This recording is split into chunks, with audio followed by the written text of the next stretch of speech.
Tick-tock, time to rock. Good evening, good morning, good afternoon, and Merry Christmas to everyone who's watching from all around the world. I'm your friendly neighborhood philosopher, David Wood, and with me now is the most inspiring philosopher on YouTube, Mike Jones. Yeah, thanks for having me. How you doing, Good to Mike? be back. How you doing? Good, Uh, good.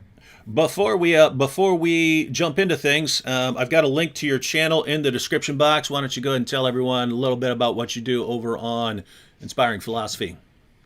Yeah, I make a lot of graphic-driven videos, so a little different than here, but I cover a lot of things with defending Christianity. I got a whole series on archaeology coming up. I'll have a video on Abraham, Sodom and Gomorrah, and then I'm going to have a big Exodus documentary coming out in March. Big video on the census of Quirinius after that. So do a lot of stuff just defending Christianity in general, and a lot of philosophical videos as well. Um, yeah, and you mentioned the graphic style and that your videos are just you talking usually, and then graphics popping up on the screen. And it's funny because I've been watching your videos for years, but when I first saw your stuff years ago, I was like, "There's no way this will work. There's no way. There's no way this is going to work at all." And it worked. How many subscribers are you up to? I know you passed 100,000 a while back. So what are you up to now? I think 167,000. 167,000. So, ladies and gentlemen, the great D Wood can be wrong. I would have said, nope, wrong way, not going to work, not here on YouTube. Got to be there talking directly to the camera for this to work. Right. Well, that's cool because that means it's just the content. People just like the content over there. Yeah. Quick comment here from Shaban Hussein. Shaban said, Acts 17 apologetics, God bless you immensely. Ex-Muslim here. My life was a complete hell for me. I was on the verge of suicide, but your videos helped me discover Christ. I found happiness in Christ. We're happy to help, Shaban. And if you want to, you can go ahead and send me an email if there's anything I can do to help you. All right, and we got what do you meme over in the chat, just calling us heretics. So Yeah, he's trouble. He's that's trouble. good. That's good. You got to watch out for that guy. That's another guy who's blowing up. John just hit 100,000, and so 100,000, yeah. yeah, there was a time when there were, I think it was me and RZIM were over 100,000. I don't think anyone else was. Now there's a bunch, so that's pretty cool. Pretty cool. All right, well, we're here to talk about Christmas. And why I wanted to have you on here is you're one of the only people I know who will take some topic that everyone's talking about and then go and read all of these old sources that no one's ever heard of and read all of them and go through all of them. And then that kind of puts you in a different category from everyone else who's talking about it. So what kind of books are actually relevant to a discussion of like the origins of Christmas? Well, people wouldn't really know, but I mean things like Macrobius's book on Saturnalia, the Philocalian calendar, ancient works like Dionysius Exeges, Julius Africanus or Julius Sextus even. I mean, and then you get to more of like the traditional stuff. So Snorri Sturluson, he's a Norse chronological historian type for chronicler that was documenting a lot of stuff with regards to the Norse past. So things like that. And then, of course, there's other books like a Dictionary of English Folklore that are written in modern authors who do a lot of really great research that you can draw from and whatnot. So I've gone through as much as I can on Christmas and just have tried to find the origins of Christmas traditions. And as far as I can tell, nothing goes back to paganism. I have looked so hard and I can't find anything. Now that's interesting because even right now as we're talking, we got the comment section. And so here's John Good who said, Christmas ist still pagan though. I said ist, not because that could be a typo, but it could be German, right? And could be, das ist pagan, right? So Christmas is still pagan though. Can't associate God with a lie. Fact. And so here you have John Good saying it's a fact that Christmas is pagan, and yet you're just saying you can't find anything that really traces Christmas back to paganism. And as far as I can tell, there's three broad camps. There's the Christians who say Christmas is pagan and therefore stay away from it. Stay away from it. If you're celebrating it, you're celebrating paganism. And then you have the Christians who believe that Christmas does have some pagan origins, but they don't care a whole lot, right? They're like, look, I don't know what those ancient people were doing with that thing, but that's not what I'm doing with that thing. So I don't, stop complaining about it. And then you have the guys like you who are saying, actually, guys, no, you've bought into this ongoing myth that this can all be traced back to paganism, and you need to break out of it. Does that sound about right? Yeah, and I was in the second group for the longest time, and my original goal was to do videos on who cares if it's pagan. But then I started looking into the traditions, researching for the video, and I was like, there's just nothing here. Not even mistletoe, Yule logs, the date of Christmas. I can't find anything. None of it goes back to paganism. Well, I'll go ahead and let you give a little summary here. Wait, I'm interested in this, though. Cheryl R. said, an ad for Matt Frad, no Muslim charity. Apparently, people normally get ads on my channel that are for Muslim charities because the algorithm knows that lots of Muslims watch my channel. But apparently, there's a Matt Frad ad before my video. That is interesting. All right, so here's the general approach we'll take for this live stream.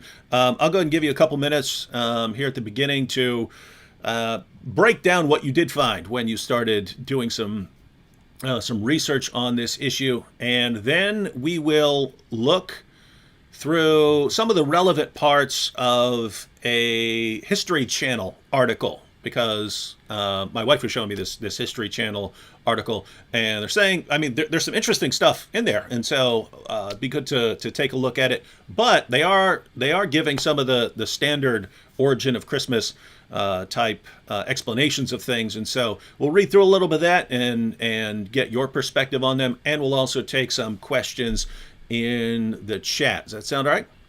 That sounds good, yeah. All right, well, go ahead and give us a little introduction here to this topic. Yeah, so the idea that Christmas is pagan is based on a lot of modern misconceptions. People usually start with the date, December 25th, and they'll say, well, there were pagan holidays on that day. As far as we can tell, in ancient Rome, no, there wasn't. People will bring up holidays like Sol Invictus, the birth of the invincible sun, and they'll say things like, oh, well, Sol Invictus was on 1225, not until 354 AD. The first source to mention it is the Philocalian calendar. And it says that this is the day the sun was born, but it doesn't actually mention any festivals on that day. And the Philocalian calendar also says that Aurelian, the earlier emperor, everyone says put Sol Invictus on 1225. It says that he actually worshipped the sun with chariot races in October every 4 years. The Julio Fasti inscriptions say sun worship was on August 8th, 9th to 28th, and maybe December 11th. Never mentions December 25th. People will say, well, the winter solstice was this big significant thing. No, it wasn't. It's true the Julian calendar says the winter solstice was on 1225, but not everyone agreed. Pliny the Elder says it was on the 26th. Columella says it was on the 23rd. No one actually was really sure, but even at that, they didn't really have a winter solstice celebration. They treated it kind of like you do. You look up and you go, oh yeah, it's winter solstice. Anyway, back to work. Christmas is almost here. That was not their big holiday. Their big holiday was on Saturnalia, which was on December 17th, according to Macrobius in Saturnalia, Book 1, Chapter 10. He says it was 14 days before January, and based on their dating, that puts Saturnalia December 17th. People will say, well, Mithra was born on 1225. Again, no evidence. Roger Beck, who wrote a great big book called Merkelbach's Mithras, says there's just no evidence Mithra was ever given a birth date. People will say, well, what about Yule? Yule was celebrated by the Norsemen. They worshipped on 1225. Well, St. Bede says they calculated their seasons according to the moon. And Snorri Sturluson, this early Norse historian, he says that King Haakon the Good established Yule on December 25th to coincide with Christmas. So he says this in his History of the Kings of Norway. So Yule was put on December 25th to coincide with Christmas. Prior to that, there's an early historian called Theitmar, and he says the Danes sacrificed to pagan gods in January after the 6th. So, again, no evidence of any pagan holidays on December 25th.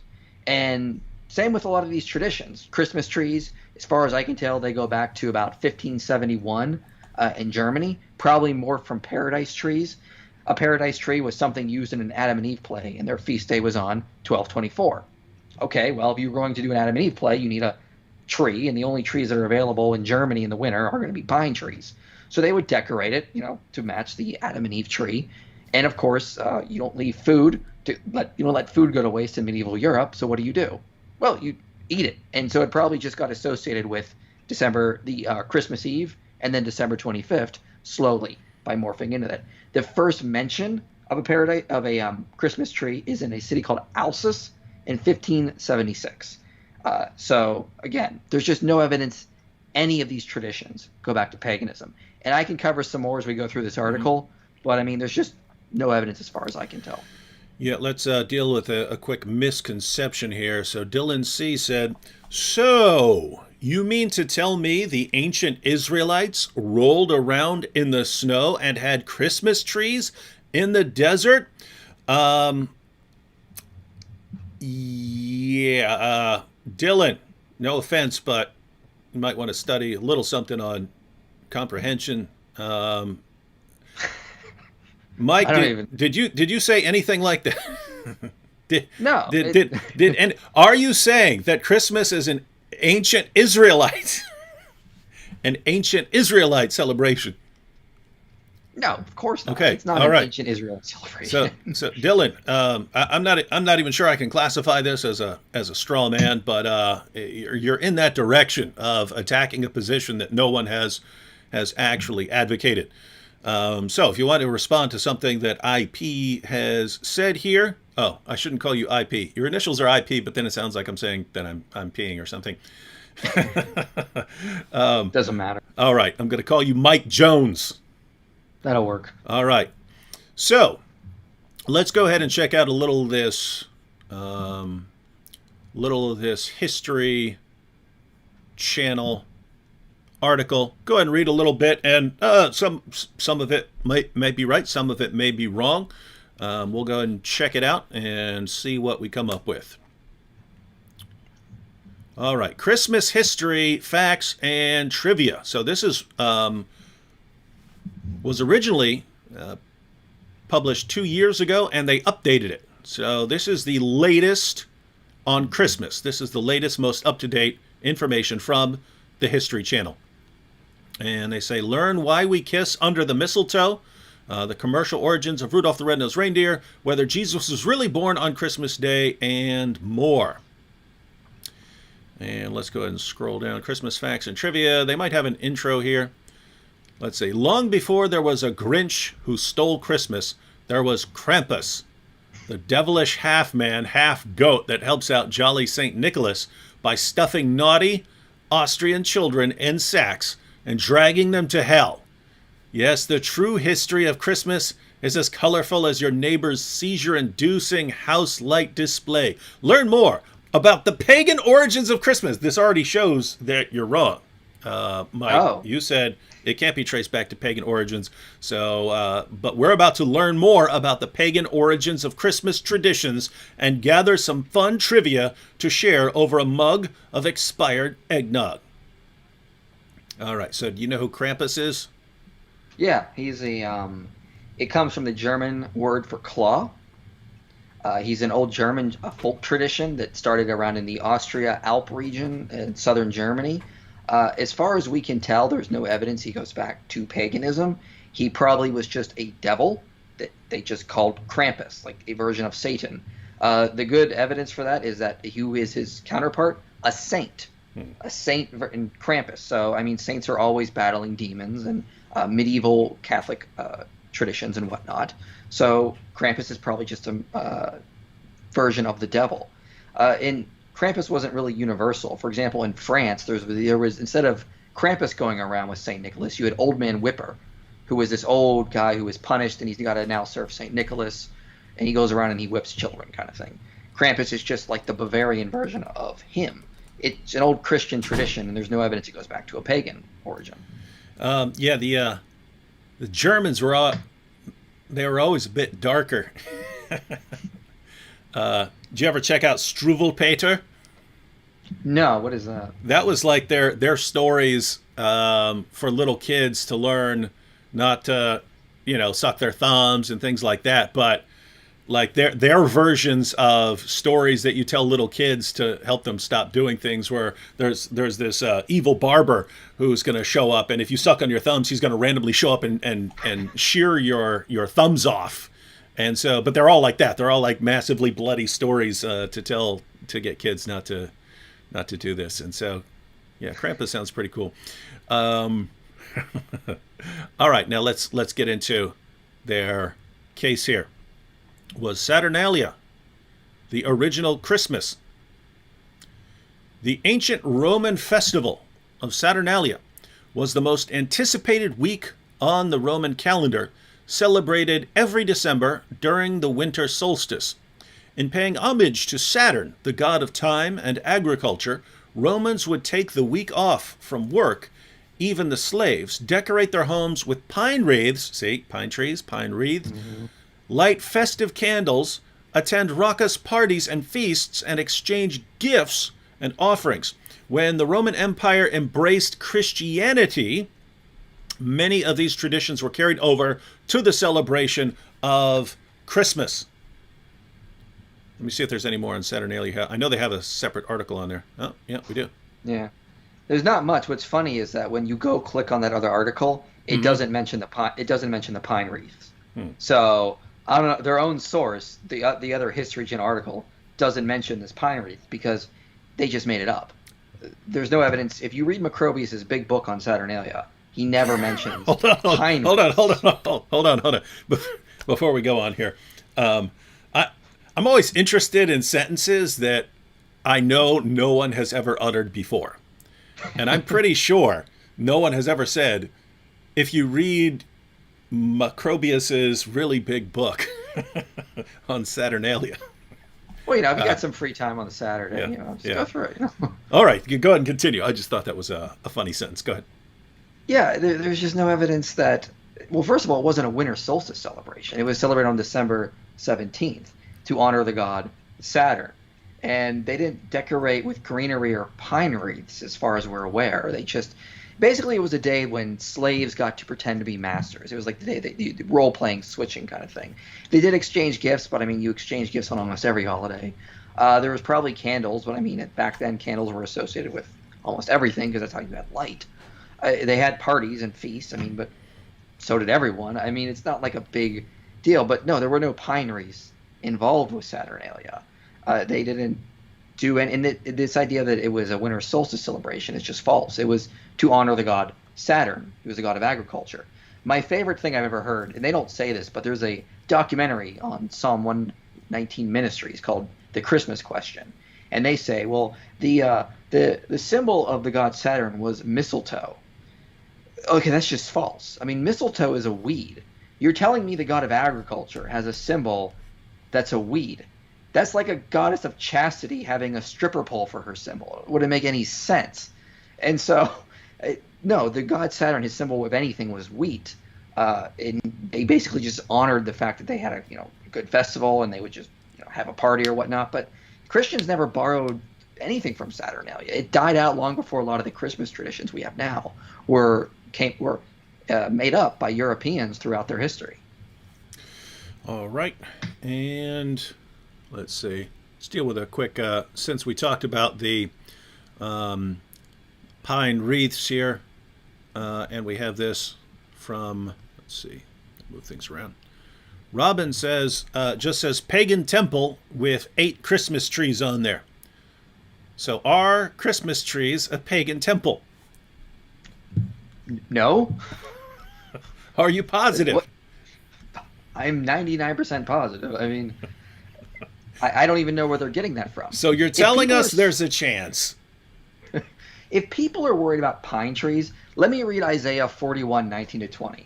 I will put in the wilderness the cedar, the myrtle, and the olive. I will set in the desert the cypress, the plane, and the pine together, that they may see and know and may consider and understand together that the hand of the Lord has done this, the Holy One of Israel has created it. So in the Bible, God says the pine tree is a symbol of him. End of story. Well, Robin, are you saying that the symbol of God here is a pagan temple? Leave it up to you, Robin. You can fill us in here. Oh, here's a quick comment directed towards you. Sasha Arouse says, thank you so much for your videos, Inspiring Philosophy. I was having immense doubts about Christianity, and your videos helped restore my faith. Thank you, and God bless. Thank you. I appreciate it. That means a lot. I appreciate that. All right, let's go ahead and read. And I think they don't make much of a case beyond, as far as the pagan origins point, they don't really say much beyond that initial point about Saturnalia and was Jesus born on December 25th. We'll go ahead and scroll through there a little bit, though. But all right, was Jesus really born on December 25th? There's no solid evidence that Jesus was born in December. In fact, his birth wasn't celebrated or even mentioned until centuries after the establishment of Christianity. That's got to be bad writing there, because they can't be saying that his birth wasn't mentioned, because you've got his birth in the Bible. So, matter of fact, do they say, yeah, clues from the biblical account. Okay, so I hope they're not saying that the Bible was written centuries after the origin of Christianity. Clues from the biblical account point to a spring birth, shepherds tending their flocks, and it's likely that the Romans chose December 25th as the date to coincide with Saturnalia and convince the empire's remaining pagans to accept the strange new religion. Now, this is just interesting, by the way, right? So let me get this straight. So there's some remaining pagans. Christianity has taken over. There's some remaining pagans. How are we going to win those pagans over to Christianity? Well, we're going to make Jesus born on December 25th in order to win those pagans over, right? So that seems to be the going theory here. Now, I've heard.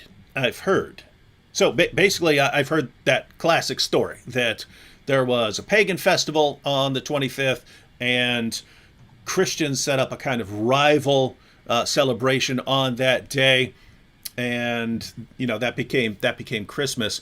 And then more recently, over the past couple of years, I've heard that there was just this early Christian belief that a prophet or special person would be something like conceived on the same day as his death. And so some Christians at some point calculated the day based on the day of Jesus' death, the day when he would have been conceived, and then added 9 months to that to say that's when he would have been born, and they got December 25th.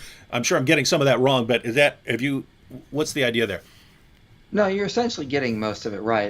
The early Christians, believed Jesus was perfect, and therefore he had to have perfect gestation. So he would die on the same day he was conceived. And they believed because he was a perfect man that he had to do that as well. So they said, well, if he died on March 25th, just count forward 9 months. And that you can see that in the work of like Dionysius Exegetus. Jerome mentions it. St. Augustine also mentions it somewhere. But that was generally what they thought. Julius Africanus might even mention it. Hippolytus talks a little bit about it. But, were they right? I don't know, and I don't really care. But they didn't pick it for pagan reasons. They picked it because they actually thought this was the day Jesus was born. And the whole stuff about, well, there were flocks and there were shepherds in the fields. Guys, we're talking about Palestine. We're not talking about Europe. I mean, it's a lot warmer there. In fact, you can make the case that Jesus could have been born in the winter, because shepherds in the Middle East would wander miles away from towns to feed their flocks. But in the winters, they would try to stay close to their towns because, there was a possibility they could have rain and it could be a little bit colder. So they would stay closer to where they lived. So it may very well have been late fall, early spring, winter. But at the end of the day, we don't know. But we do know that Christians picked this date because they actually thought Jesus would die on the same day he was conceived, March 25th, count forward 9 months. So, just to break this down for everyone, the classic position favoring paganism that we all hear is there was a pagan festival on December 25th. Christians wanted to set something up in order to win the hearts of the pagans or to rival them so that they were doing something on the same day. because if there were a lot of pagan converts, then pagans would have been used to celebrating on that day, and so why not celebrate the birth of Jesus at that time, and so on, something like that. And so the claim here would be, well, whatever Christians ended up celebrating, it was at least derived from paganism. They basically took over the day. And what we actually find is that early Christians had a weird idea. So I don't see any basis for the idea. But what Mike was saying here is that if you want to say, hey, they had the wrong idea about someone like Jesus being conceived on the same day that he would die, and therefore, okay, March 25th, add 9 months, that's when he would have been born, so he would have been born December 25th. Silly idea, I would say. Strange idea, but Mike's saying you could say it's a silly idea, but they didn't get it from it. It's not a pagan idea, right? They didn't say, oh, the pagans are saying that Jesus would have been born, on such and such date based on calculating. They're not getting that from pagans. They just had a weird idea that we reject. And so you can say wrong about their idea, but not pagan in origin. It's also kind of a weird idea to think the Christians were doing this. I Yep. mean, we don't do it today. Yeah. We're not going to be like, hey guys, to really bring the Muslims in, we got to move our holidays to Ramadan. Yeah. That'd be silly. I mean, there's no history of Christians doing this, Yeah. of moving holidays around to sort of meet pagans' needs. They just didn't do that. All right. This is kind of a different topic, but let's see here. Can you explain what was written in Jeremiah 10, 1 through 10? Yeah. Jeremiah 10. So that's about crafting idols. So if you actually read past the first couple of verses, you'll see that. He even says the word idols a couple times in the whole chapter. So what he's basically describing is when the ancient pagans, during the days of Israel, they would chop down trees and then they would carve them into idols. And then after they had a wooden idol, they could decorate it with gold and silver and whatnot. If you read to verse 5, it says their idols are like scarecrows in a cucumber field. That sounds like crafting an idol. It doesn't sound like a Christmas tree. How many times have you heard Christmas trees described as scarecrows? It doesn't make any sense. He goes on to say, they cannot speak. They have to be carried, for they cannot walk. Okay, well, it seems to be describing little wooden figurines that have legs, but they can't walk. They have a mouth, but they can't speak. They cut down trees in the forest. Then it works by the hands of a craftsman to turn it into a little idol. Then they decorate it. This is about idol crafting. Pick up any scholarly commentary on Jeremiah. Anyone. Every scholar I've read will say this is about crafting idols. It has nothing to do with Christmas trees. Mm-hmm. And let me see here. You might want to pull this up real quick. Let's see. Jeremiah 10. Yeah, might want to just read through it because you probably get this a lot, don't you? Oh, I have a video on it, and I still get it every year. Somebody comes out of the woodworks and is like, "Well, Jeremiah 10." I'm like, "Oh, here we go again." And it is, guys. This is an important point, right? And I'm saying it's an important point because let's assume that Mike here is wrong, and Christmas does have some sort of pagan origin, and that Christmas trees are somehow pagan or something like that. Let's assume all of that is correct. That's no excuse for really sloppy exegesis. You know what I mean? You shouldn't say, oh, well, in order to defend my point, I'll be extremely sloppy in reading these passages. So let me see if I can get this up on the screen here. And so, idols in the living God. Let's go ahead and read it. Idols in the living God. Hear the word of the Lord. Hear the word that the Lord speaks to you, O house of Israel. Thus says the Lord, learn not the ways of the nations, nor be dismayed at the signs of the heavens, because the nations are dismayed at them. For the customs of the peoples are vanity. A tree from the forest is cut down. Ha ha! Just like cutting down a Christmas tree. Guys, if you're not familiar with this is the argument here. God is condemning people for cutting down trees from the forest, and that's what you do with your Christmas trees, decorating them and so on. A tree from the forest is cut down and worked with an axe by the hands of a craftsman. They decorate it with silver and gold. Oh my goodness. How much clearer could it be that this is talking about your Christmas trees? You decorate them, don't you? They decorate it with silver and gold. They fasten it with hammer and nails so that it cannot move. Their idols are like scarecrows in a cucumber field, and they cannot speak. They have to be carried, for they cannot walk. Do not be afraid of them, for they cannot do evil, neither is it in them to do good. And so, the passage continues, but yeah, guys, this is about cutting down a tree, which you'll find often in the prophets, cutting down a tree and making an idol out of it. This is not about it's not about a Christmas tree, unless you're worshiping a Christmas tree, and then you've got a case. Then you could say this is applied to you. All right. Well, did they say anything else about Did they say anything else about? I think that was Not all, that I've seen. I think that was all that was in the article, wasn't it? Oh, hang on. In the Christmas article? Yeah, in that That's article. all they say with regards to Jesus' birth. Yeah, they don't. Again, the problem with this article is they don't even have sources. Their sources are their own other articles which don't have sources. It's just they're citing themselves and never giving real sources. Yeah, that's kind of a problem. Not giving sources from what you're saying.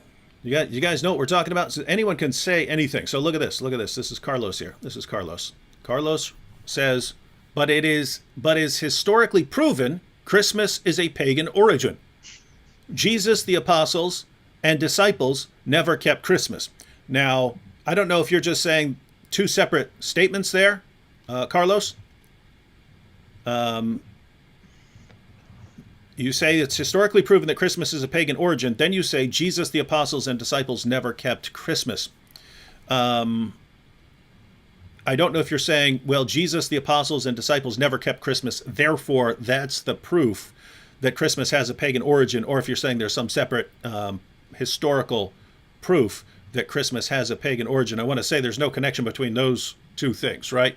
If Christians later make a celebration of the birth of Christ or something like that, and the disciples didn't do it, that doesn't mean it has a pagan origin. That would still be a Christian origin. That would be Christians doing it, right? It has a pagan origin if it's a pagan thing and Christians sort of absorb the pagan thing, right? But, Carlos, look at what we're saying here. You're saying it's historically proven Christmas is a pagan origin. What is the historical proof? The standard narrative here has some holes in it, to paraphrase Sheikh Yasser Qadi. What we're told, and guys, this is something, if you take nothing else away from what we're saying today, learn this. Sometimes you can be told something for decades and you believe it's true, and you've never been given a shred of evidence for that belief beyond you've heard a bunch of people saying it all your life. You've never actually said, wait a minute, what is the evidence for that? And I haven't studied all the same things that Mike has studied, but he's gone through the sources and he's saying, actually, guys, a lot of what you've been told is complete nonsense. Now, if you are someone who's actually read all of the same stuff, and you can say, no, actually, Mike, you're misrepresenting what so-and-so said. He says over here, the ancient Romans had their Christmas trees on Christmas Day or something like that, right? That's what you would do. What we're trying to say here, again, you could prove me wrong. You could prove anything I'm saying wrong right now, and prove anything that Mike is saying is wrong right now by giving some sources. What we're saying is everyone keeps circulating the same thing without ever saying, here's how we know this is the case. And we've got one guy here who has gone through the sources and he's saying that's not in there. And so this is a perfect time, even if Mike here turns out to be ultimately wrong and we find out there is this proof that Christians took this from the pagans or something like that. But until then, this is one of those situations where we should all step back and go, wait a minute, we were all told this, we were never given any evidence for it, and therefore we need to take a closer look. Because there are all these myths that get circulated, and they just keep going on and on and on and on and on and on. and you have to challenge them at some point. So that the I've been planning for a while to make a video on the Galileo affair, the idea that Galileo was this victim of persecution from the church that was opposed to science. You take a closer look at what happened there, that is about a jillion miles from the truth, and yet almost every atheist you'll ever run into believes that, and Christians have generally accepted that idea as well. It's total nonsense. And so this is that kind of situation where it's time to say, okay, I have this belief, in this case, this belief that Christmas was stolen from pagans. Where did I get that? Did you get that from doing some research or being given some evidence? Or did you just hear that from your parents and you heard that from the History Channel and you heard that from here and you just accepted it and never bothered to investigate it? Because that's what we're doing. We're investigating it now. And then as fast as we're investigating it, we keep hearing, but it's proven, it's been proven true, blah, blah, blah. We don't know what you're talking about here. All right. What about this second claim here? Mike Santa Claus says Jesus, the apostles. Oh, No. I was talking about in this comment here. So, okay. So we're leaving it open, Carlos, to prove that Christmas has a pagan origin. But he says Jesus, the apostles, and disciples never kept Christmas. So that is another common issue that comes up for Christians, and I don't know why. This I just think is absolutely silly. It's basically, if the original apostles didn't do it, we shouldn't be doing it either. And yeah, I've always found that strange, but it is pretty common. What are your thoughts on that? Well, I mean, like, with that logic, I mean, you think of all the festivals. Like, Jeremiah never kept Hanukkah, technically. Moses never kept Hanukkah. Abraham didn't keep any of the feasts. Does that mean they're bad just because later they were incorporated? I mean, that's a bad argument. I mean, if we can only do the things Jesus did, we all need to just be walking around with sandals in Palestine, and we can't use modern medicine. We can never live in North America because Jesus never lived in North America. We can't use the internet because Jesus never used the internet. I mean, it's just a pretty bad argument. Mm-hmm. I don't understand why they think that they can use that argument for Christmas when they don't realize that would apply to so many other things they're doing right now. Yeah, and I mean, it's interesting because even in the Bible, you would have a biblical figure walking around and say, hey, here's this great thing that happened. Let me build this little monument to that so that when people ask about this later on, we'll be able to remind them of this great thing that happened. And it wasn't God saying, you shall build this thing. I mean, sometimes it's that. But a lot of times it's, hey, we want to do this thing because we know we're flawed human beings and we want to take these steps so that we always are reminded of this. That's in the Bible. That's biblical figures doing that. And so they don't get condemned for that. So anyway, let's take a couple more comments. Why celebrating Christmas? There's no evidence of when Jesus was born. Well, I mean, we don't know the exact date that Joshua's conquest started, technically. I mean, there was actually people debating about that still. We don't know the exact date of a lot of things, but we still set up a day to remember it and to keep it, just like the things you were saying. So what if we don't know the date? I would like to remember the incarnation. What's so wrong about that? Yeah, and I guess, like, if you had let's suppose you adopted a child and they didn't know the child's birthday or something like that, probably say, all right, we're going to celebrate your birthday on such and such date to give you. In fact, you kind of have to do that because your birth date is required on something. So it seems like you'd actually have to say, okay, here's the date we're gonna call your birth date or something like that. Especially if you're looking, I mean, the incarnation, the birth of Christ is kind of a big event in Christianity. So seems like something you'd want to celebrate. Let's see. Wait, you got a question about Yuletide here. What's up with that? Yuletide, yeah. What about Yuletide? What about Yuletide? That's the question. Well, here's the thing. There was there's sources that talk about there was an ancient pagan festival called Yule. Now, as I said in the beginning, King Haakon put Yule on December 25th to coincide with Christmas. But here's the other thing you got to realize. The word Yule has various different meanings in Germanic, English-type languages. There was a man named Sir Henry Yule in the 19th century. Okay, he wasn't named after a pagan festival. Yule in English languages means a midwinter period. That's all it really means. So, for example, The first mention we see of, for example, Yule logs, which people use all the time, is in Robert Herrick's poetry collection from 1648, and he calls it a Christmas log. It's not the first time it's definitively called a Yule log is in Aubrey's In the West Riding of Yorkshire on Christmas Eve, 1686. And it's called a Yule log, probably because people were burning Christmas logs and they said, well, we're going to burn these all through winter, so we're just going to call it a midwinter log, Yule log. So there's no evidence Yule logs, Yuletide goes back to paganism. It just probably derives from the English word meaning a midwinter period. All right. Now we have. Now this is what I'm actually interested in. These supposed people supposedly giving the actual origins of some of these beliefs.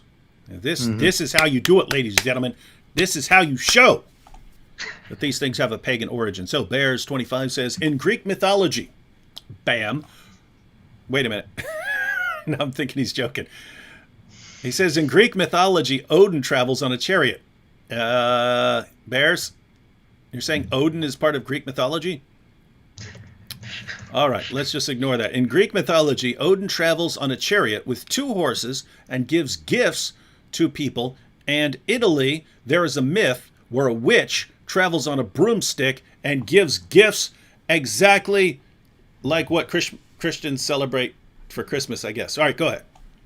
Yeah, there's no evidence Odin was traveling around giving gifts. What you actually happen is Santa Claus, St. Nicholas was sort of like turned into the Christmas figure in New York about the 1800s, and then he was exported all over the world. So in 1927 in Finland, a radio broadcaster named Marcus Ratuvio, I'm probably mispronouncing that, but he took an old pagan folk god called Joulupuki, and he remorphed Joulupuki to be a Santa-like figure. Well, that happened with Odin. That happened with all these other old pagan deities. So it wasn't so much that Santa came from Odin, Joulupuki. It was the opposite. The Santa figure came out of New York in the early 1800s, exported all over the world, this tradition, and then these people in these various countries said, well, we're just going to make our own Finnish version of Santa Claus by taking an old pagan deity, Joulupuki, and morphing him to it. They did the same thing with Odin. They did the same thing in all sorts of other areas, like Italy, for example. But none of those actually are mentioned in sources that predate Santa Claus or Sinterklaas, the Dutch name for him. None of them actually go back to the oldest stories about these figures. I have the sources on some of the oldest literature we would have on Odin, like the Prose Edda or the Poetic Edda. These are old Norse poems and works that date to about the 10th century or so, or sometime around there. They don't mention any of this stuff, and I have the PDFs here on my computer in front of me. None of them mention Odin flying around giving gifts to children. All right. Now, this is a different kind of objection.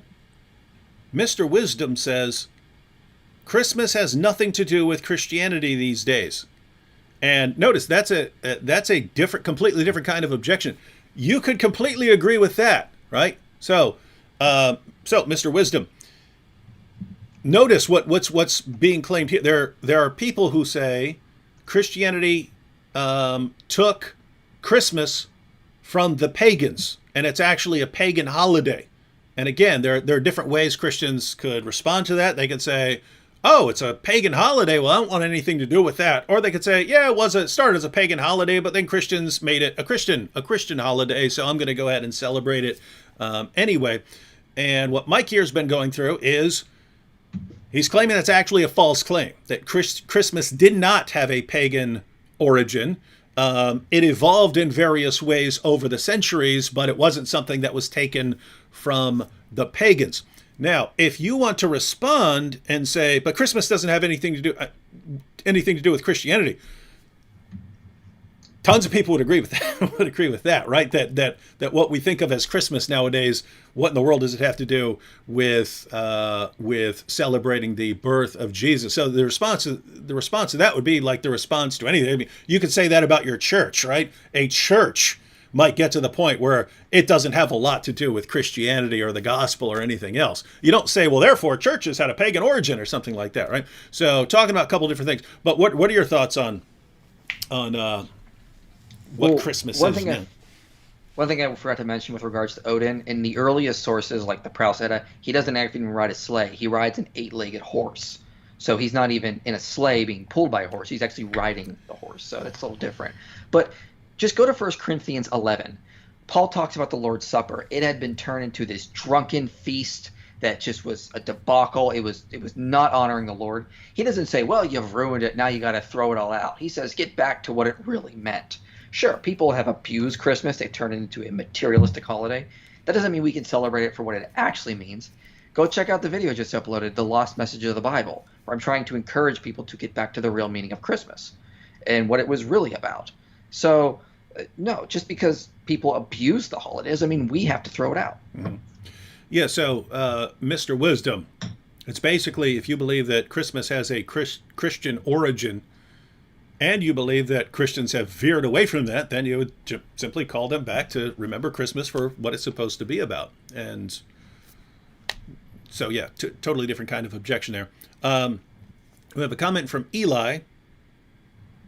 Sounds like you know Eli, too. Probably, yeah. He says, hey there, David. This is Eli from the conferences. So I met a young guy named Eli out in California. He says, Mike, this is Eli from the TED Talk. Mm-hmm. Yeah, I I'm remember. genuinely interested in this topic. When do you think the Lord was actually born, and why St. Nicholas? Keep up the great work. As far as me, when he was actually born, I would say I have no idea. I would favor the spring, but as Mike has pointed out, this is a different area from what we're used to. So they would have a wider range of possible dates when shepherds could be out. So, but yeah, what are your thoughts on that? Well, you might have a point with the spring. Clement of Alexandria thinks that Jesus was born on May 5th, and he's one of the earlier authors writing in the 2nd century.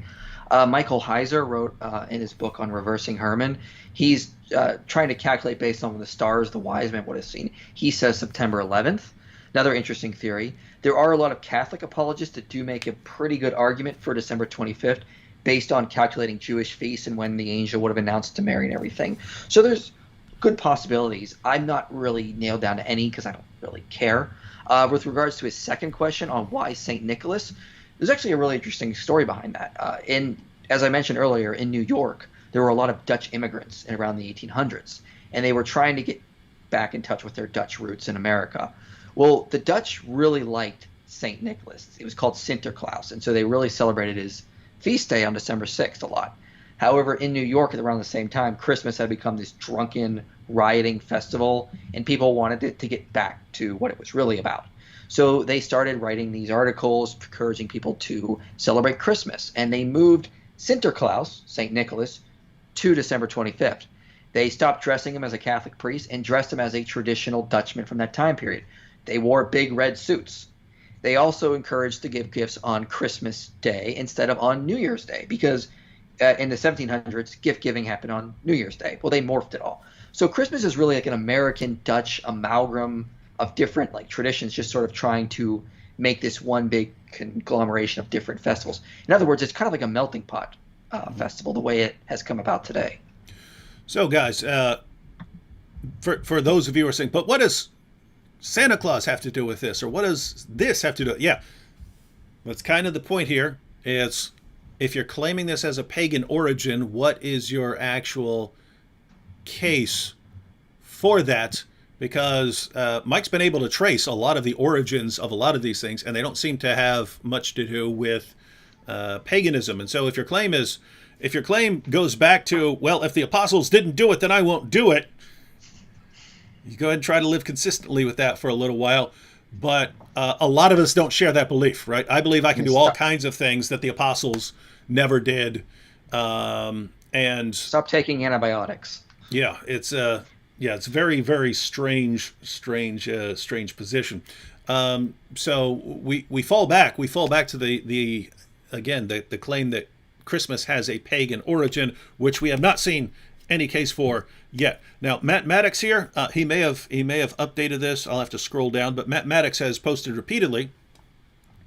IP says Christmas trees weren't really until the 15th century, I think he said. But the book of Leviticus mentions not to celebrate trees, not to decorate trees for celebration. How do we explain this one? Now, you study this more. I cannot think of what he's talking about in Leviticus saying don't decorate trees. Are you familiar with this? I know that the Jeremiah passage and so on that they use, but I can't think of anything in There, Leviticus. So Matt, did Matt there's give? only there's only 5 verses in Leviticus that mention trees. Leviticus 19, when you come into the land, don't plant any kind of tree for food. Okay, so this is about the forbidden 3 years before when you first move in. Leviticus 23 says, "And you shall take on the first day the fruit of the splendor of trees." Okay, it's about taking from the trees. Leviticus 26, "Then I will give you your rains in the seasons, and the land shall yield its increase, and the trees of the field shall yield fruit." I, Nothing there. Leviticus 26 later in the chapter says, "And your strength shall be spent in vain, for your land shall not yield its increase, and the trees of the land shall not yield their fruit." Nothing there. Leviticus 27, "Every tithe of the land, whether of the seed of the land or of the fruit of the trees, it's the Lord's." I'm not sure what he's talking about. He might be talking about the Asherah poles, or don't plant an Asherah type tree. This was a specific type of tree dedicated to the goddess Asherah, or Astarte, would probably be the better term. Don't plant an Asherah pole near the altar of the Lord. Okay, yeah, we're not. I mean, Christmas trees are pine trees people decorate in their house, and it's not a ritual in the religious sense. It's a decoration. It's a custom people do every year. No one is trying to worship a god or the god through a Christmas tree. It's just a decoration. It's like dressing up in red, white, and blue on 4th of July, or putting a red, white, and blue ribbon on you on 4th of July. Just a decoration. Hmm. Um, yeah. So, all right. A couple more comments here. Uh, you must get frustrated because, I mean, I've only been doing this for a couple minutes and I'm already annoyed, right? What do we have here? Robin Labruna says Jeremiah 10:2-5. Now, Robin, as a rule, if you come in the middle of a discussion here, my goodness, we've been through that, guys. But those of you who are watching, do you see how this is? Do you see how this goes? We say, guys, what's the evidence that Christmas actually has a pagan origin? Oh, well, Christmas trees and this and this and that, and then Mike actually goes through that and the actual origins. It has nothing to do with pagan origins. And then, but the Bible says, don't celebrate Christmas trees. Oh yeah, where? Jeremiah 10 actually is talking about cutting down trees to make idols out of them. That's not what you're doing when you get a Christmas tree to decorate your house for a holiday. And then we talk about a couple other things, and then, hey, Christmas trees, what about them? Jeremiah 10.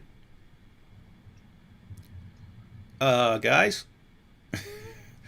ladies and gentlemen, I'd say you could have convinced me. I don't know if Mike here is right. I don't know if he's right. Based on what I'm seeing, he sounds more right than everyone else because he gives a case for everything he's saying and no one else does. So, all right. First Christmas tree ordinance is in Alsace. It's Alsace. It's an ordinance from 1561. We don't hear about Christmas trees before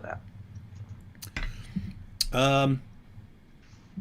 Marcel, again, he gives this same kind of thing. Marcel says, David and inspiring philosophy. Let me save that for 1 second. I wanted to get to this one over here.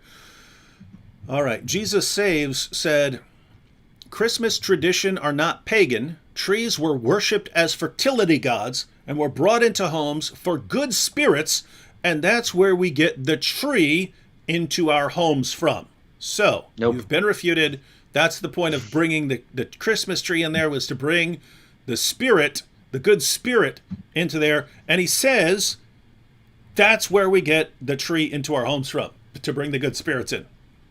I find no evidence of that in ancient sources, and from what I can tell is that most ancient Germanic, Norse, Gauls, they thought the oak was sacred. So there's a tale of Saint Boniface cutting down a sacred oak tree dedicated to Odin. Pliny the Elder says the Druids the word Druid actually means oak seer or oak knower. That's what it actually meant. The oaks were sacred. Maximus of Tyre says the Celts indeed worship Zeus and they honor him with a lofty oak. So pine trees were these wimpy little trees. I mean, they didn't really. There's very, very little evidence that pagans thought pine trees were sacred. Oak is the one that routinely comes up. And this idea of them bringing them in their homes, maybe, but they didn't leave any records behind of this. And if they did, I mean, we're talking about Germanic tribes. They most likely lived in the wilderness, and they didn't have like log cabins up in Britain until the Romans invaded. They were more likely people that they lived out in nature. They would live in tents, these kind of things. They did have some forts and whatnot, some houses up there. We have found archaeological evidence, but they were not like city builders like the Romans were. They were more wild, and there's no evidence of them bringing evergreens into their houses. Could they have? Yeah, but they didn't leave any records behind to actually say this. The idea of them doing this comes from much later writers, mostly in the 19th century.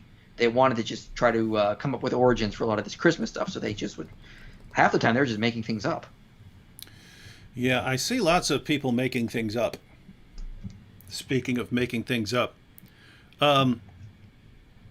Marcel Benjamin gives a comment that falls into a family of objections. Marcel says, David and Inspiring Philosophy. I think the only holidays Christians should be celebrating is Jewish holidays because they come straight from the Bible and Torah, God bless. Now, we've already been through this. Where are you getting the claim? I'm saying this because this kind of actually refutes the people who are using this. This kind of refutes the people who are using this. So think about that. They say only celebrate the holidays that are mentioned in the Bible, and you're only allowed to celebrate those. I've already pointed out in the Bible you see people going around saying, hey, I want to set this up to remember this or to do that, and that seems perfectly fine. The example that keeps coming up,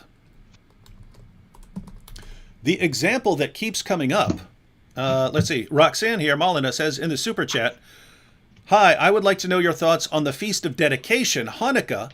Would that be more relevant for Christians to celebrate? That is actually a perfect example. What is the Feast of Dedication? That was set up after the Maccabean revolt. And they rededicated the temple, and they said, we're making this a holiday. Well, they're not commanded in the Torah to make that a holiday. They're not commanded to make, they said, hey, here's something we want to celebrate and remember. And so this is going to be our holiday. And then you even find it in the New Testament. Now, for the life of me, if you have a problem with people getting together saying, hey, we really want to celebrate something, so let's come up with a day that we're going to celebrate this and remember this every year and stop whatever else we're doing and dedicate our attention to this. If you have a problem with that, then you should have a problem with the Feast of Dedication, right? Just because it's mentioned in the Bible, it's mentioned in the Bible, but notice, it's mentioned in the New Testament as a feast celebrated by the Jews, but where did that come from? It didn't come from the Torah. It didn't come from God saying to Moses, and Moses, you shall make the Feast of Dedication. This was, wow, after all this stuff that's been going on, after all these pagans took over our stuff, now we took it back, we're rededicating the temple, and that seems to be fine. So guys, do you not see how you're completely contradicting yourself here, right? You're saying... The funny... Oh, go ahead. Oh, sorry, go ahead. Sorry. No, go ahead. So people who say we need to keep all the Jewish feasts, they need to actually do some research on the Jewish feasts because they actually come from the Jews co-opting pagan holidays. Richard Hess notes that a lot of the Jewish feasts align in a lot of rituals and on the dates. Festivals were done at the city of Emmer. He notes there's a lot of comparisons in Leviticus to Emmer 446. Which seems fine. They were co-opting pagan days. You have the Israelites moving into the Promised Land, and Moses and the Israelite elders don't want the Jews going over and doing things on pagan festival days. So what do? They set up their own Jewish feasts on those pagan days to compete, to sort of overtake them, to prevent the Jews from going and partaking in these horrible pagan festivals. So when people get mad, even if Christmas was co-opting a Saturnalia or some other pagan festival, that's what the Jews probably did very early on in their history with their own celebrations. They set them up on specific days so that no one would be tempted to worship Dagon or other pagan deities on those certain days. Yeah, and this issue keeps coming up over and over again, like a ton. And guys, I cannot understand this. I cannot. If you're saying you should not celebrate a holiday unless it comes from the Bible, I mean, it seems you would need that rule from the Bible, or you're just making up a rule about this, right? Like, Where did God say you should only celebrate this? You should only celebrate a feast or something like that, or a holiday, if God said do it, right? If that is your position, you just contradicted yourself, because people in the Bible say we're going to celebrate this. You guys gathering this? In the Bible, it's okay. According to the Bible, it's okay for a group to say, you know what? Here's this thing we always want to remember. So let's build a little monument to it, or let's set up a holiday that we're going to celebrate. And it's perfectly fine according to the Bible. We see people in the Bible do it over and over again. And suddenly we get past the Bible and they say, unless God tells you to celebrate the holiday, you can't celebrate it, and you're from the devil. Well, great. You just condemned the Bible. What's going on here, guys? Book of Esther with Purim. Yeah. Perfect example. Guys, there seems to be this obsession with making up rules that you can't possibly defend. And that's one thing. But notice that's kind of what you're accusing people of doing when they celebrate Christian. You're coming up with this on your own. Guys, everything you're laying down right now as far as why it would be evil and immoral to celebrate the birth of Jesus or something like that. You weren't told to do that. You weren't told that. Well, great. You weren't told your little rule there. So I don't know what you're doing, guys, but it's probably a good idea to be a little more careful than that. Now, notice if someone wanted to say, "Hey, personally, I'm not going to celebrate any holiday that doesn't come directly from the Bible." Hey, that's your decision. That makes perfect sense. That would fall into the category that we find in the letters of Paul. Hey, one guy thinks it's okay to eat this, another guy doesn't. Another guy celebrates this guy, another guy doesn't. Hey, come on, it's not a big deal. But what you find is people jumping all over the idea. Hey, how dare you celebrate the birth of Christ? How dare you do that? It's pagan. And we ask over and over and over again, can you give a shred of evidence, either from the Bible that we should not be celebrating that, or that this is actually some sort of pagan celebration or something like that? We get all kinds of claims. Oh, here's where the Bible says it, or here's where it came from, but we never find anything that actually lines up with reality. And so, those of you who are supporting, you anti-Christmasers in the chat, got to make a better case. All right, should we check out some more comments? Sure, yeah. No one's brought up mistletoe yet. I'm surprised, because that's usually what they always go to. Mistletoe's clearly. Well, I've only seen a tiny fraction of the comments. So someone might have brought up mistletoe. But go ahead and respond to that, because I'm sure someone's brought that up. Let me check. I can probably find it. So the idea of mistletoe is pagan is a very common belief today, but there's just no evidence. Yeah. I went ahead and searched for it. Native Engine here says mistletoe and the holly is Druid stuff. That's the Druid stuff. Okay, well, there is a little grain of truth in that, but they probably don't know. What they're getting that from is there was an old guy, Pliny the Elder, wrote a book called Natural Histories, and in book 16, I believe, he mentions that the Gauls in France, if they found mistletoe growing on an oak, there you go with the oak again, they believed it could cure animal infertility and get rid of poison. Mm-hmm. Had nothing to do with December 25th. Nothing to do with the winter. If they found it on an oak, it was therefore sacred. We don't see it showing up as a Christmas tradition until Robert Herrick's poetry collection, again in the 1600s. He mentions it as a decoration. William Coles mentions it as a decoration in The Art of Simpling. But we don't see the actual tradition of them kissing under the mistletoe until in Britain, not in France, but in Britain until about the late 1700s. There's no evidence that they sort of got that from paganism. In this article we were looking at the beginning, they say that in Norse mythology that Frigg, the goddess of love, promised to kiss any creature that passed beneath the evergreen sprig after it was used to revive her son Balder. Problem, again, if I go to the Prouse Edda or the Poetic Edda, it doesn't mention this practice of Frigg ever actually offering this. It could be in another source. I don't know. I can't find it. But again, these are coming in the Prouse Edda and the Poetic Edda date to Christian periods. They date very late. I mean, they don't date to times pre-Christian era. In fact, there are some scholars who think Balder and Loki are actually Christianized version or Norse versions of Jesus and Satan, just incorporated into the Norse pantheon. So Jesus may have inspired Balder, and Loki may have been inspired by Satan. So yeah, again, there's no evidence that mistletoe goes back to paganism, and even if it did, it would come from a Christianized time when pagans were taking Christian things and incorporating it into their own works.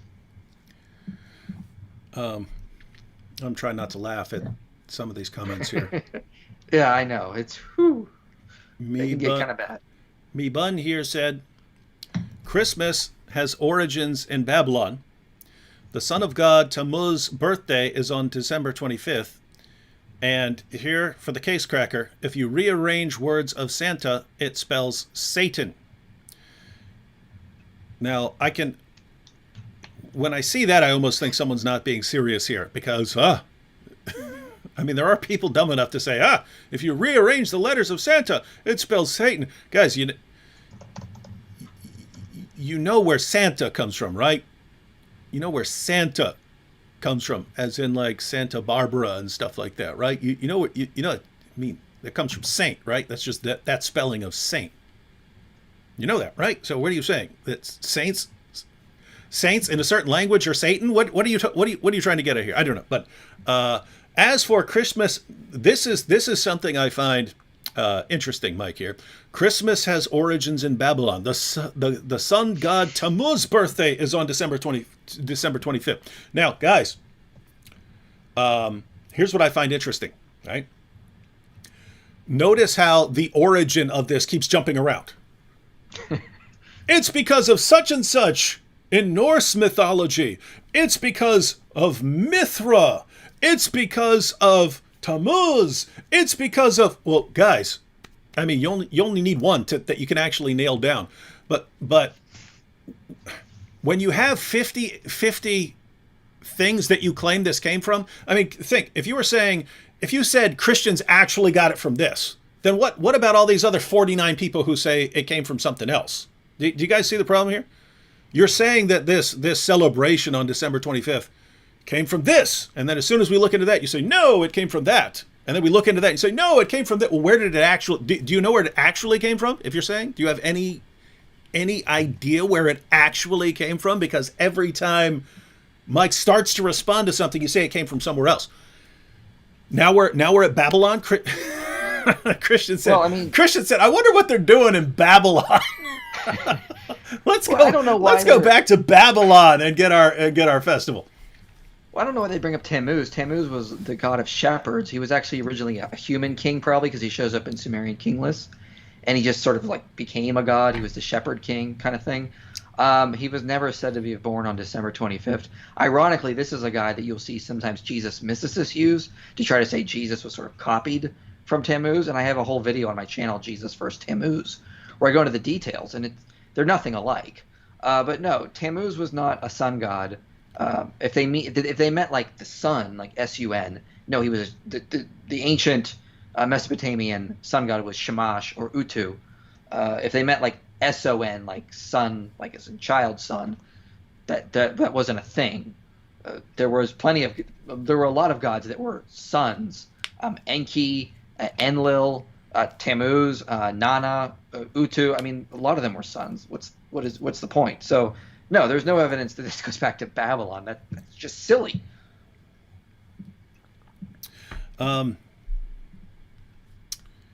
Yeah. So guys, what is it? Is it the witch on her broom delivering presents, or is it Odin from Greek mythology? Now, if you think, David, it's not Greek mythology, yeah, I know that, but that was the claim. Or is it Babylon? What is it, guys? Because I'm confused here, because the explanation keeps changing every 5 secones. Yeah, and if they try Egypt, I mean, Egypt, once again, as far as I can tell, I can't find any festivals associated with December 25th in Egyptian history. They did think the winter solstice was on December 21st, and I don't think they had anything really exciting going on that day. Their holidays focused more around the moving of the star, the Sirius star. So that was when their new year began. That's what the Ebers Papyrus says. They didn't really – they may have – I mean, Egyptian history is very long. They may have at some point really got excited when the winter solstice happens, but it has no connection to Christmas. But I can't find any sources that definitively say that. Joseph Stalin here says, That's his name. I'm not just calling him Joseph Stalin. Joseph Stalin says all Mike does is give a more complicated answer of how it was actually a different group of pagan heathens who invented it. Is that what you're saying? That doesn't make any sense. I don't know what he's trying to get at there, but no, that's not what I'm saying at all. I'm giving you the actual sources so you can go check for yourself. Hey, Silver K says, I'm off. This is not a nice approach, David. Guys. How dare you? Guys, it actually concerns me when a bunch of people say something and it's just people have accepted it all their lives and it never crosses their minds to investigate it at any point. So we mentioned the Galileo affair, but that's kind of a bigger there's a bigger collection of myths that surround it that you can now go up to many atheists, and I know there are atheists who are watching now, and a lot of the atheists who watch my channel are usually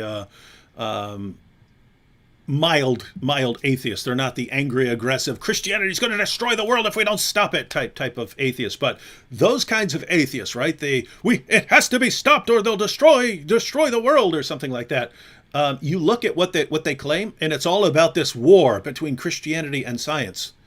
And you can actually trace that back. You can trace it back to certain myths that were spread. Some of them were spread by people who are anti-Catholic immigrants, right? They were against Catholic immigrants coming to the U.S. And so they started circulating these stories about how the Catholic Church was destroying science and so on. And hey, you don't want them to do that here and so on. And the bulk of their case was absolute nonsense, right? And so I'm not a Catholic. I'm not interested in defending Catholicism. But if the things they were saying are not true, then the things are not true, right? They shouldn't be held up as true. Anyway, so they originally kind of start off as a response to get people riled up about Catholic immigrants. But then the myths about the church's war on science and suppressing science and so on, it gets absorbed into the culture, and then it becomes like one of the pillars of atheism. And so notice, if I were to sit back and say, hey, you atheists who are claiming this, let's actually go through the evidence, you bring forth your claims, and let's take a closer look into these issues, I would take that as something important to do. Likewise, if people around the world are believing that Christians have as one of their main holidays where they celebrate the birth of Christ, it's actually a pagan origin, well, if that itself is a myth, if that's a myth, then we should want to look into it. But as soon as we do, a bunch of people freak out and they say, no, it is a pagan origin. I've been hearing it all my life. It came from this. It came from Babylon. It came from there. It came from there. Everyone gives a different answer of where it came. No one provides any evidence. And then people storm off and say, I can't take this anymore. This is so horrible. Interesting stuff.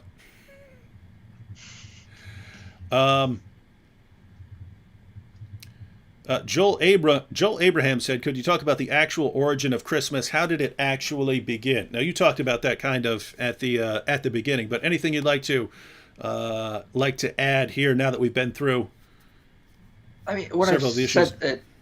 I said earlier, Christmas is like a melting pot of just a lot of European folk traditions that just sort of assembled over time. The real origin of Christmas is 2,000 years. People are adding things to constantly, change things. I mean, think about Jingle Bell Rock, for example, is a new tradition that's just been added in. So it's a combination of European folk traditions over centuries. The earliest Christians were celebrating Christmas very early on, according to Clement of Alexandria, although they didn't have a date nailed down. But he notes there just was a lot of disagreement on the date. Even today, the Greek Orthodox and the Catholic Church disagree on the date of Christmas. The Greek Orthodox Church doesn't celebrate until January 6th. So they started celebrating it, of course, with worship, celebrating the Incarnation. And then as it, moved into Europe and whatnot, and over the years, they started adding things like Christmas trees. And then they started adding things like, the St. Nicholas was bringing gifts and whatnot. It just is a tradition that has evolved over time based on European and American folk traditions. Same with Halloween.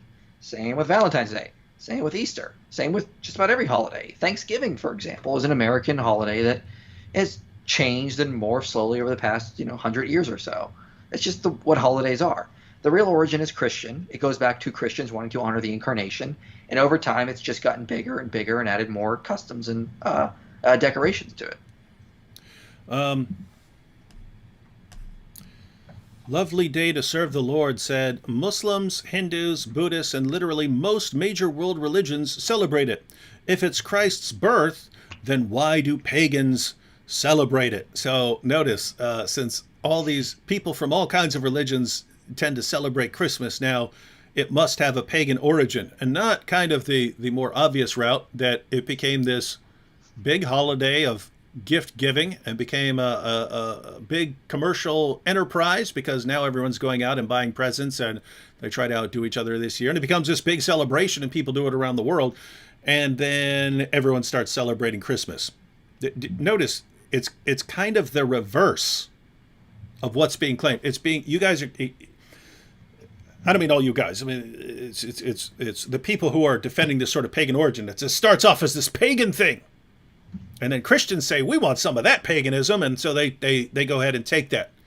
Rather than this Christian celebration evolves over 2,000 years, right? So it starts off, you just got the biblical accounts. Hey, angels are celebrating the birth of Christ and so on.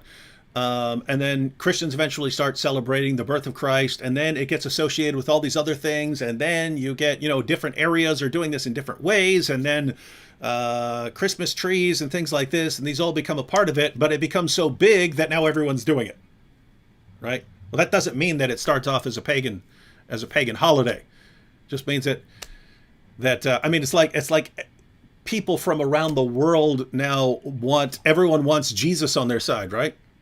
Everyone wants Jesus on their side, right? So notice following the same reasoning here. Lovely day to serve the Lord. Muslims believe in Jesus, so I guess he's pagan, right? Does that make any sense? If something becomes so big and important that other groups start adopting him into their cause, does that mean that it has a pagan origin? Guys, just think about the arguments that are being used here. Same thing here. Angel. Oh, go. Did you want to add something? Oh, there was a comment earlier, but Tippy Bear she gave a super chat. She wanted me to talk about the upside down Christmas tree.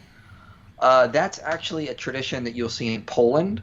Very much, they'll hang a Christmas tree upside down, but it doesn't go back to paganism. It goes back to this tale about Saint Boniface. Now, I'm not sure if this tale is actually true. You start seeing the upside down tree in about the 19th century or so in Eastern Europe, but it goes back to the idea that Saint Boniface cut down the oak tree dedicated to Odin.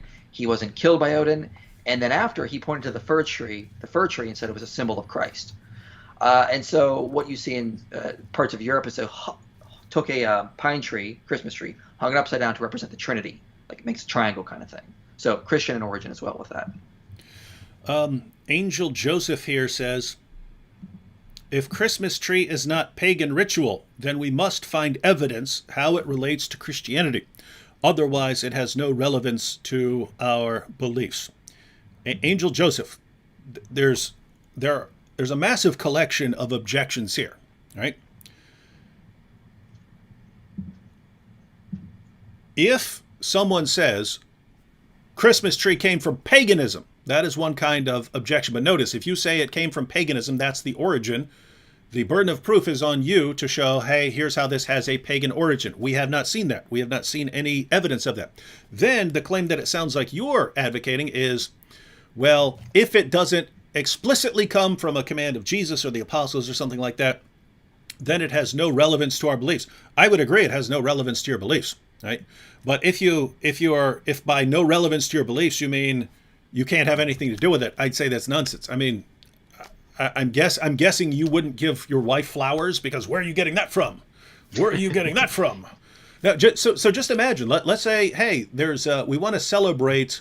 Let's suppose there's this great Christian movement or something that starts next year, and the gospel is preached around the world and so on, and we want to celebrate that movement starting or something like that. And so we say, hey, we're all gonna hand each other flowers on that day. So where are you getting that? Well, according to the Bible, we're allowed to do stuff like that. We're allowed to commemorate days. We see them doing that. So guys, I mean, I mean, I just want to say, one, I don't believe you actually live consistently with that. I do not believe. I do not believe that you. It reminds me of Islam, right? I mean, Mike, you may have seen this. If the goal for many Muslims, as far as what does God want me to do, it's He wants me to live and think and talk and even go to the bathroom like a 7th century Arab, right? I have to dress like a 7th century Arab. I have to, trim my facial hair and so on, like Muhammad said in 7th century Arabia. I have to do all these things as a 7th century Arab, even if it makes no sense. Even though, hey, the way they did things in that area was because they lived out in a desert. And hey, if you're in Norway, you're kind of in a different spot, right? But nope, God wants me to live and speak and think and do everything like a 7th century Arab. And if I do anything that does not come specifically from the revelations of Muhammad, it's innovation. It's bid'ah. It's a horrible sin.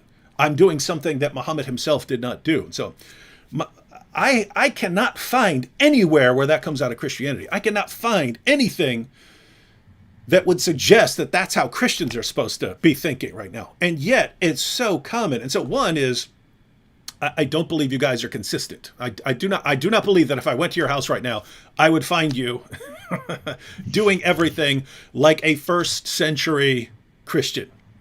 And if I did, I would guess you're probably a pretty weird person. And again, in fact, I know you're not living like that, right? You're sitting here commenting in the chat of Twitter, of YouTube, in the comments section. I don't believe that you're actually living like a 1st century Jewish Christian. And if they're really worried about it, I mean, just use Isaiah 41:19-20, where God says literally, the pine tree is a symbol of the Holy One of Israel. Mm-hmm. Like, okay, there, it's in the Bible. Christians can use pine trees then. Russian Orthodox Church here says, stop the blasphemy, Act 17 apologetics. I don't know what you guys are talking about. The Lamb here, this is a follow-up to something we were discussing earlier. So the Lamb says, can it not be said that those that set up the Jewish festivals were guided by the Holy Spirit? And the proof of that is that these festivals made it to Scripture. Christmas did not. So follow the reasoning here, ladies and gentlemen. The initial sort of argument, the claim is you can't just make up a holiday. God has to give you the holiday. God has to give you that holiday. And if God didn't say celebrate this holiday, you have no business doing it. So what holidays are we supposed to celebrate? And one of the first ones that Christians mention, because it's mentioned in the New Testament, is the Feast of Dedication. That's something you should be celebrating. Well, if you look at what the Feast of Dedication was, that was the rededication of the temple. It was the rededication of the temple. That's not even, guys. Do you know what that is? The Maccabees, they have their revolt and so on, and then they get the temple back and they rededicate it, cleanse it, and so on, and say, hey, we want to commemorate this event. That was not God sends down a revelation and thou shalt do this and do that and do this. And by the time you get to the New Testament, it's a holiday. Why? Because they made it a holiday. And so they said, hey, here's this really important thing to us that we want to celebrate and remember. And you get to the New Testament, it's already a holiday. So according to that picture, then human beings are allowed to say, hey, we're making a holiday here. And then so the response claim, can it not be said that those that set up the Jewish festivals were guided by the Holy Spirit? And the proof of that is that these festivals made it to Scripture. Well, you said, can it not be said? Yes, it can be said, but pretty much anything can be said. Yes, it can be said. The question is, what evidence do you have for it? Are you just saying, hey, you want to believe that? No, notice what you just did, the Lamb. Can it not be said that the Holy Spirit made these people make that holiday, and that the evidence, now you're just going to make something up about the Holy Spirit to defend what? To defend an ultimate claim about not celebrating Christmas? So let me get this straight. You can't just make up Christmas, but I will make up something about the Holy Spirit right now. I will make something up. I will say the Holy Spirit got them to do that. What's your basis for that? What's your basis for that? You're just saying it. This is the confusing part. This is the confusing part, Mike. It's that everyone's in a panic mode about celebrating the birth of Christ when it didn't, when you weren't commanded to celebrate the birth of Christ on December 25th. And then if you say, why should that be a problem? You'll get all of these things that people are making up. If it's okay for you to make up 50 rules about why you shouldn't celebrate it, why can't someone make up one holiday? You're just making things up left and right. And even bringing the I say the Holy Spirit did that. What's your basis? None. Well, even at that, no one is trying to worship Jesus through Christmas trees or any Christmas tradition. We're not saying we can only worship Jesus on this day. We're not saying you have to celebrate Christmas. It's just a day Christians can remember the incarnation. Why is that so wrong? In the book of Esther, they celebrate Purim. Purim. I forget how to pronounce that. But again, God has never ordains that holiday. God is not even mentioned in the book of Esther, surprisingly. So where does it come from? Well, the Jews just made it up because they wanted to remember what a great day that was. Mm-hmm. Yeah, and so guys, get back to the basic claims here, right? No one's saying you have to celebrate Christmas. No one's saying you have to have a Christmas tree. No one's saying you have to do these things. It's, as a Christian, should you have a problem with this? Is there a moral objection? Is there a scriptural objection? Because basically, you could have an objection from the Bible, something in the Bible saying, do not celebrate Christmas. Do not do this. Do not have a Christmas tree or something like that. Do not give presents or something like that. You could have something from the Bible, or you could show that something is actually a pagan celebration in disguise. And you'd also have to make the further argument that even if something gets adopted by Christianity, if it has any sort of pagan origin, you do away with it. You'd have to make that case. What we're talking about here is what's your basis for any of this? When we say, hey, what's your basis for saying something in Scripture? You either twist a Bible passage, which is what happened in Jeremiah 10, and then we had the claim about Leviticus, no evidence there. So you either twist a Bible scripture, or you make up a rule that is not itself found in the Bible. And so on what basis do you get to make up rules that then apply to all Christians? Do you believe that you are now an infallible source? Right?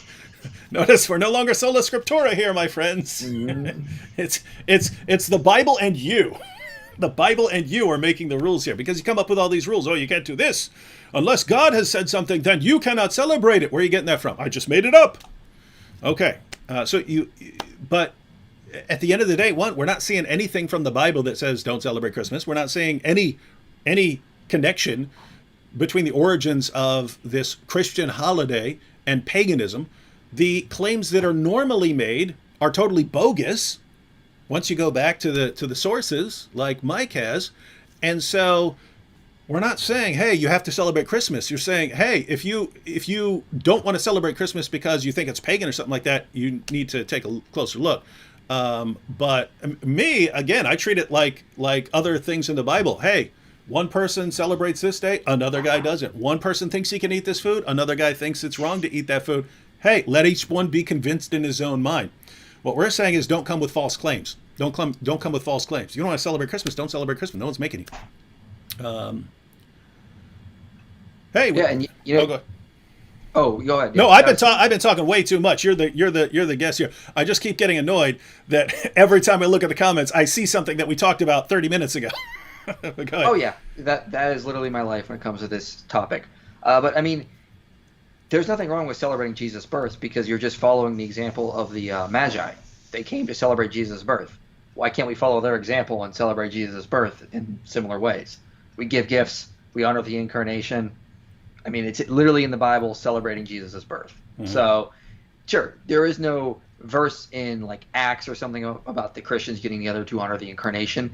But in the Gospels, it does say the Magi were celebrating Jesus' birth. So why can't we follow their example and do the same thing? Mm-hmm. Veronica at the well here says, when God instituted marriage, he gave no commandment to celebrate the wedding. Do you celebrate your wedding? So most people celebrate your anniversary. So guys, all of you who are running around saying, God did not command you to celebrate that. It's pagan. Well, wedding anniversaries now are pagan because you weren't ordered to celebrate those. So, all right. Anything else? Anything else you want to go to? Any other objections that I guarantee you that I missed 95% of the responses, although I am pretty sure that a lot of those were repetitions of things that we already covered. So anything else that's common that you've heard before that you'd like to address? No, we covered everything. We covered the date. It doesn't go back to Sol Invictus, Saturnalia, Roman celebration of the winter solstice. It doesn't go back to the birth of Mithra because there was never any date for Mithra's birthday. We covered Yule logs. We covered sacred trees among the Druids. They like the oak, not the pine. We covered mistletoe. We covered the origin of Christmas trees. We covered Santa Claus, going back to Sinterklaas. So we covered everything. And if you go to my channel, I have I have videos on Christmas. I have videos on Valentine's Day. It's not pagan. I have videos on Easter. It's not pagan. I even have a video on Halloween because Halloween is not pagan either. And next year I'll do a video on Thanksgiving, but that one won't be. No one says that's pagan, but that one will be if Thanksgiving is racist or not. Does it go back to genocidal origins? And no, that one's also incorrect as well. So I got a pretty good book I'm going to be covering, which has a lot of the original sources from the Puritans, like their own letters and ordinance, that covers a lot of that stuff that I'm going to go through. So look, when people bring up these holidays, you can go to my channel. The videos are right there. You can use them whenever you need them. All the sources are in them.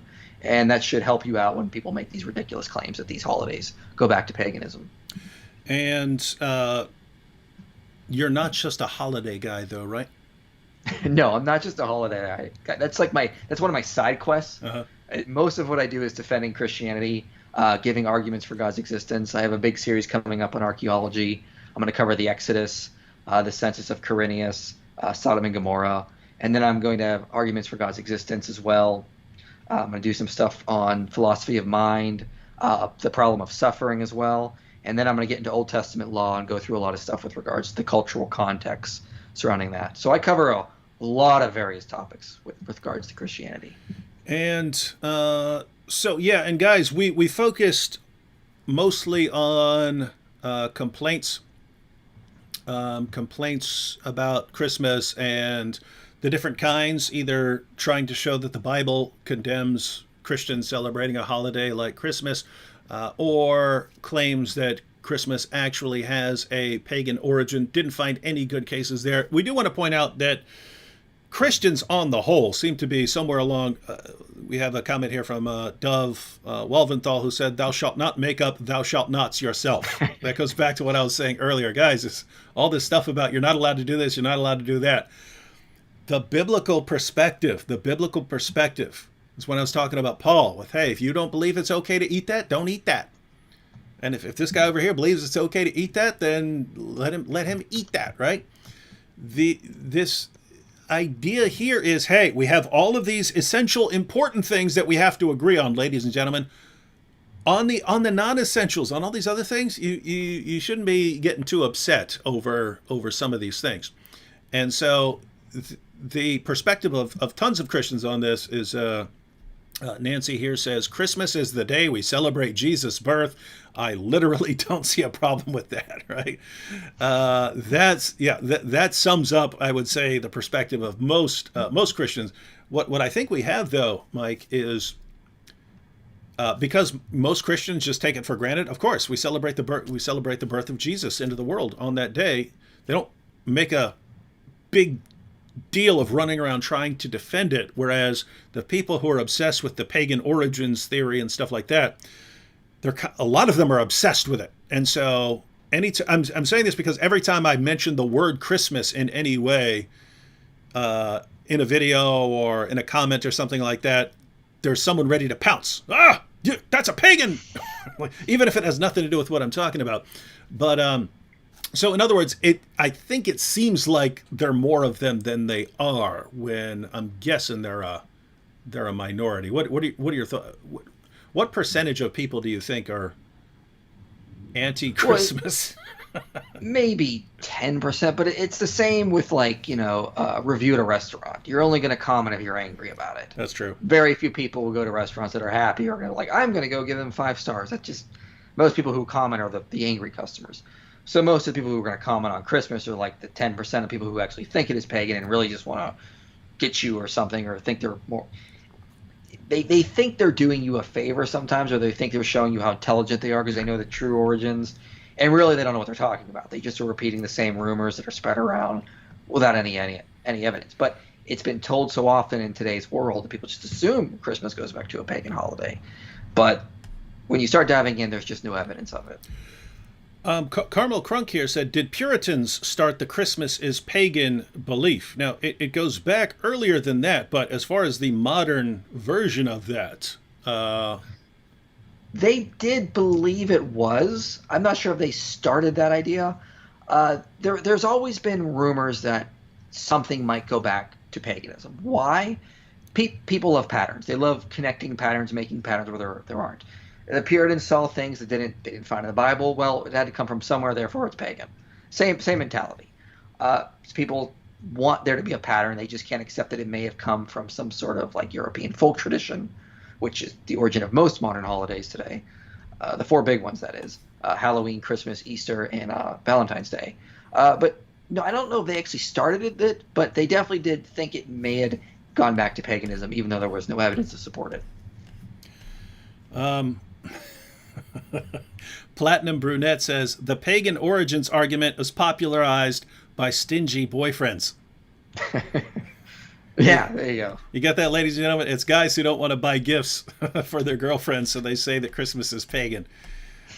It's funny because I'm saying that because I was kind of like that with holidays. Like for years, I was like that with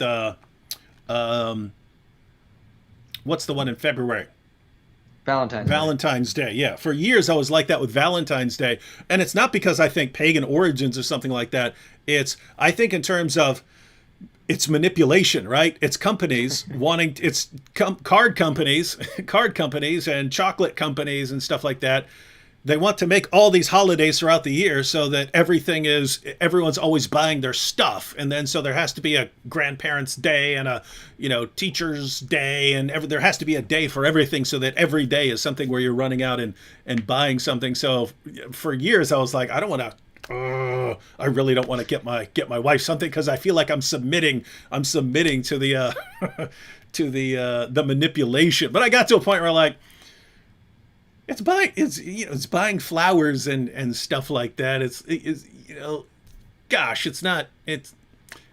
It's not like I've fallen for being manipulated into being a Nazi or something like that. They're making me get some flowers, and it's kind of good to make sure you get your wife flowers sometimes. So it's not like they're manipulating you into doing something evil. They're manipulating you into getting a gift for your wife, and so. Okay, well, I could probably use, and a lot of other guys could probably use a kick in the pants like that. Hey, guys, if you haven't gotten your wife something recently, get her some flowers, man. That's not exactly some terrible, horrible thing. You got to get yourself a practical woman, because I have one year for Valentine's Day, my wife said she wanted a new knife for the kitchen, and I thought she was playing a trick on me. I thought it was a test. I was like, this is a trick, right? You actually want flowers or jewelry or something. No, she actually wanted a knife to cut things in the kitchen. That's cool. It's good. She's very practical. It's good that it wasn't it's good that it wasn't like to cut you or something like that, because give me a knife. And final comment here from Dave M. This is just a perfect example. So we pointed out, guys, we think that Christians are generally on the same page here as far as, hey, we're celebrating the birth of Christ. Has it become too commercialized? Yes, of course. Do Christians need to focus more on what this holiday is actually for? Of course, but don't make stuff up about it and don't make up unbiblical rules. And then after everything we've said, after everything we've been through in the past hour and 40 minutes, after everything we've been through, Dave M comes and says, respectfully, this is totally inaccurate. Christmas was adopted with pagan values as a way to Christianize the existing pagan communities. And it's basically right what we started off with. And we asked this entire live stream, give us a shred of evidence for that. No one ever did. All we got was a bunch of claims.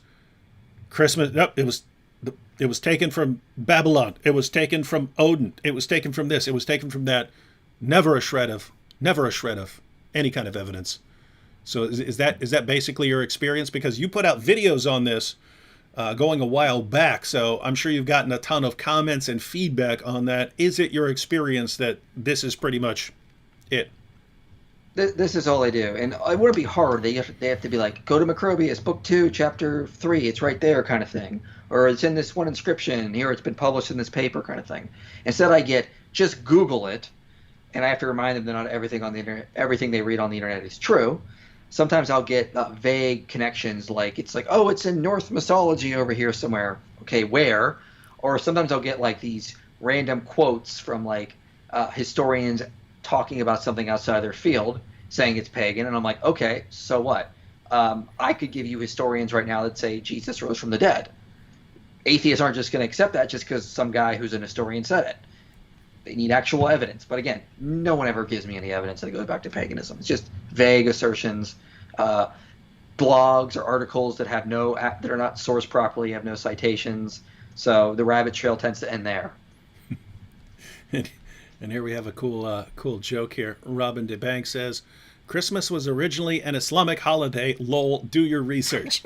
And so that's actually perfect. And maybe the best way to respond is some mockery like that. Like just make something up because that's what other people are doing.